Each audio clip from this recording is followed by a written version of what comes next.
Hello everyone, welcome to Navya IAS. आज के the Hindu newspaper में जो भी इम्पोर्टेंट न्यूज़ आई है हम उन्हें अच्छे से डिस्कस करेंगे। चलिए शुरू करते हैं। सबसे पहले है NGT direct southern state to use clean air funds.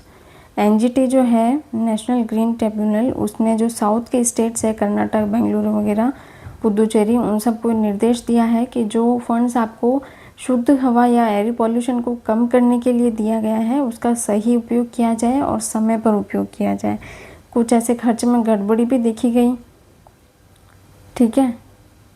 तो उस हिसाब से उन्होंने कुछ ये निर्देश दिए कि 6 महीने के अंदर आपको अलग अलग क्षेत्र के अलग अलग कार्य योजना बनानी होगी, समीक्षा बनाई जाएगी, बैठक की जाएगी, संस्था बनाई जाएगी। इन सब कार्यों के जांच के लिए 6 महीने बाद जो है आपको रिपोर्ट जमा करनी होगी, ठीक है। इस प्रकार के कुछ निर्देश दिए। और मुख्य चिंता का विषय क्या है कि एयर पॉल्यूशन जो दक्षिण भारत में भी बहुत बढ़ रहा है, लेकिन नज़र सिर्फ दिल्ली का आता है, ठीक है। ठीक है, कर्नाटक को भी लगभग 597 करोड़ दिए गए थे। 541 तो उन्होंने सिर्फ बेंगलुरु में ही खर्च कर दिए, है ना। तो खर्च में थोड़ी धांधली देखी गई। इस प्रकार के कुछ आंकड़े इस न्यूज़ में आए हैं, ठीक है। और कुछ ये निर्देश दिए। अब हमारे यूपीएससी के लिए किस प्रकार इम्पोर्टेंट है, एनजीटी एक स्टैट्यूटरी बॉडी है। एनजीटी एक्ट 2010 में ये बना। क्या करता है, पर्यावरण से जुड़े हुए मामलों में ये फैसले देता है, ठीक है। इनके द्वारा चलाया गया national green air pollution programme था, 2019 में इन्होंने चलाया था, ठीक है। लक्ष्य क्या था कि शहरों में ये जो PM10 है, पॉल्यूशन 10 है, उसको PM2.5 प्रदूषण को कम करना। ये इसके कुछ काम थे, लक्ष्य थे, ठीक है। तो ये हमारे प्री के लिए भी इम्पोर्टेंट है, मेंस के लिए भी इम्पोर्टेंट है। चलिए नेक्स्ट न्यूज़ डिस्कस कर लेते हैं। Silence the court is in session. किस बारे में है ये कि न्यायपालिका की जो जवाबदेहिता है और पारदर्शिता की कमी नज़र आ रही है, की कमी, ठीक है। मामला क्या था कि इलाहाबाद कोर्ट के तो जो जज थे, है ना, उनके ऊपर कुछ भ्रष्टाचार के आरोप लगे, ठीक है। यशवंत वर्मा नाम के जो दिल्ली हाई कोर्ट में जज थे, उन्होंने अप्रैल में अपने 2026 अप्रैल में अपने पद से इस्तीफा दे दिया। उन पर क्या आरोप था कि दिल्ली स्थित सरकारी घर में जब आग लगी तो फायर ब्रिगेड जब वहाँ पहुँची तो उनके एक रूम में कुछ जली हुई नकदी प्राप्त हुई, नोट वगैरह कैश मिले। तो उसके बाद जांच उनके खिलाफ चालू हुई और फिर जांच में क्या सामने आया कि जो सुप्रीम कोर्ट की जो कॉलेजियम प्रणाली है वही ये सारे मामले हैंडल करती है। उन्हें वापस इलाहाबाद कोर्ट भेज दिया और उनका काम रोक दिया, उनका काम रोक दिया। 3 जजों की कमेटी बनाई गई, है ना। और उन्होंने पाया कि उस कमरे से जो ताल्लुक़ था वो उनकी फैमिली का ही नियंत्रण था, ठीक है। वहाँ से नकदी मिली थी जहाँ से। तो कमेटी ने कहा कि जज के पद की गरिमा के खिलाफ है और उन पर महाभियोग चलाया जाएगा। लेकिन ये प्रक्रिया होने से पहले ही उस जज ने अपने पद से जो है वो इस्तीफा दे दिया।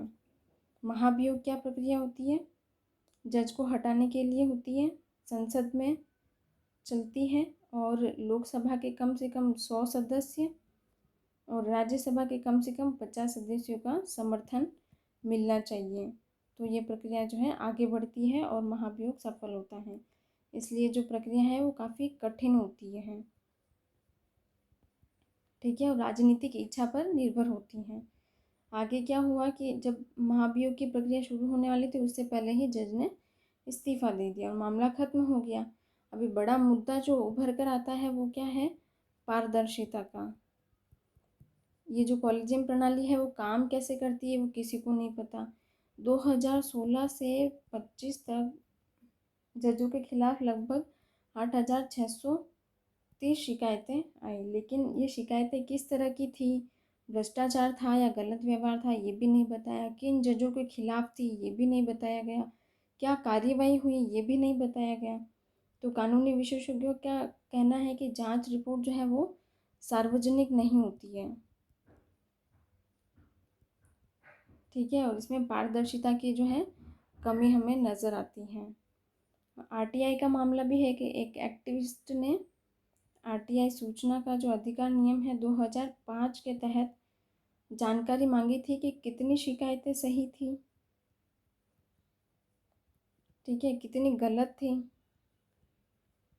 ये जानकारी मांगी और कितनी पर कार्यवाही हुई। लेकिन सुप्रीम कोर्ट ने कहा कि ये जानकारी कई फाइलों में फैली है और उसे देना मुश्किल है, तो कुछ जानकारी देने से ही मना कर दिया, ठीक है। संसद में स्थिति क्या है कि 2011 से 26 तक 48 बार सांसदों ने भी सवाल पूछे, लेकिन सिर्फ 5 बार ही उनकी सवालों के जवाब दिए गए, ठीक है। तो कुछ इस प्रकार से ये न्यूज़ थी और हमारे यूपीएससी के लिए किस प्रकार इम्पोर्टेंट है। एक तो आरटीआई का जिक्र हुआ इसमें ना, सूचना का अधिकार क्यों बनाया गया था कि कोई सामान्य व्यक्ति भी सरकारी कामकाज के बारे में पूछ सकता है, ठीक है। ट्रांसपेरेंसी के लिए ये लाया गया था, भ्रष्टाचार कम करने के लिए, नागरिकों को सशक्त और एम्पावर करने के लिए। क्या पूछ सकता है एक आम नागरिक कि सरकारी योजना पर कितना खर्च हुआ, किस परियोजना की स्थिति क्या है, किस फाइल का निर्णय, कॉपी वगैरह, भर्ती, टेंडर, ये सब पूछ सकता है। और कैसे कर सकता है, किसी भी पब्लिक इंफॉर्मेशन ऑफिसर को आवेदन दे सकता है ना। मात्र 10 रुपये फीस लगती है और कई मामलों में तो ये फ्री भी होता है और 30 दिन के अंदर इसका जवाब आना अनिवार्य होता है, ठीक है। कुछ जो कॉन्फिडेंशियल इन्फॉर्मेशन होती है वो नहीं दी जाती है, बाकी सब इसके दायरे में, आरटीआई के दायरे में आता है। आरटीआई से जुड़ा हुआ जो केंद्रीय सूचना आयोग इसका संचालन करता है। राज्य सूचना आयोग और केंद्रीय सूचना आयोग दोनों होते हैं राज्य और केंद्र के लेवल पर। लोकतंत्र का आधार क्या है, आरटीआई का महत्व क्या है कि लोकतंत्र का आधार है, गुड गवर्नेंस को बढ़ावा देता है, अकाउंटेबिलिटी तय करता है, भ्रष्टाचार उजागर करने का महत्वपूर्ण हथियार है ये एक तरीके से, ठीक है साथियों। इस न्यूज़ में भी इतना ही था, चलिए अगली डिस्कस कर लेते हैं। यह न्यूज़ किस बारे में है, why did the UAE quit OPEC. OPEC क्या है और ओपेक प्लस दोनों चीज़ें हैं, एक तरीके का समूह है जो कि क्या काम करता है, हर देश की तेल उत्पादन की जो सीमा है उसे तय करता है, ठीक है। अभी यूएई और सऊदी अरेबिया के बीच काफ़ी समय से मतभेद चल रहा है, और सऊदी, ठीक है, मतभेद चल रहा है। ओपेक में हर देश को तेल उत्पादन की सीमा तय की जाती है। यूएई की जो क्षमता है वो ज़्यादा है, तो वो ज़्यादा तेल बेचकर ज़्यादा पैसा कमाना चाहता है, ठीक है। लेकिन जो ओपेक है वो एक सीमा तक ही उत्पादन करने देता है, इसलिए वो इस संगठन या ग्रुप से बाहर निकलना चाहता है। तो यूएई को लगता है कि भविष्य में तेल की मांग कम होगी, जो विश्व है वो रिन्यूएबल एनर्जी की ओर तेज़ी से बढ़ रहा है, तो तेल की मांग कम होगी, इसलिए वो जल्दी से ज़्यादा तेल बेचकर ज़्यादा पैसा कमाना चाहता है, ठीक है। तो अभी उसका मानना है कि ज़्यादा तेल अभी से बेचकर फ़ायदा उठाना चाहिए। सऊदी अरब और यूएई के बीच जो प्रतिस्पर्धा चल रही है, क्योंकि दोनों जो है मिडल ईस्ट के बड़े ताकतवर देश हैं, दोनों की राजनीति और काम करने का तरीका भी अलग है। सऊदी अरब धीरे धीरे सोच समझकर फैसले लेता है, जबकि यूएई जल्दी और आक्रामक फैसले लेता है। तेल की कीमतों पर क्या असर पड़ेगा कि अगर ज़्यादा उत्पादन होगा, ज़्यादा सप्लाई होगी, तो तेल की जो कीमतें हैं वो कम होगी, ठीक है। और स्ट्रेट ऑफ हार्मोज की वजह से अभी तो ये सप्लाई बंद हो रखी है, तो ओपेक और ओपेक प्लस पर क्या असर पड़ा कि यूएई ओपेक का तीसरे सबसे बड़ा उत्पादक देश है, ठीक है। तो इसलिए यह उसके लिए एक बड़ा झटका है। रशिया और सऊदी अरब अभी भी साथ हैं, बाकी देश अभी भी जुड़े हुए हैं, तो ओपेक जो है अभी कमज़ोर नहीं हुआ है, लेकिन उसकी ताकत थोड़ी कम हुई है। अभी भारत को क्या फ़ायदा मिल सकता है इसमें कि यूएई से हमारे अच्छे संबंध है, तो तेल जो है हमें सस्ता मिलेगा। ठीक है, भारत की रिफाइनरी यूएई के तेल के लिए पहले से तैयार है।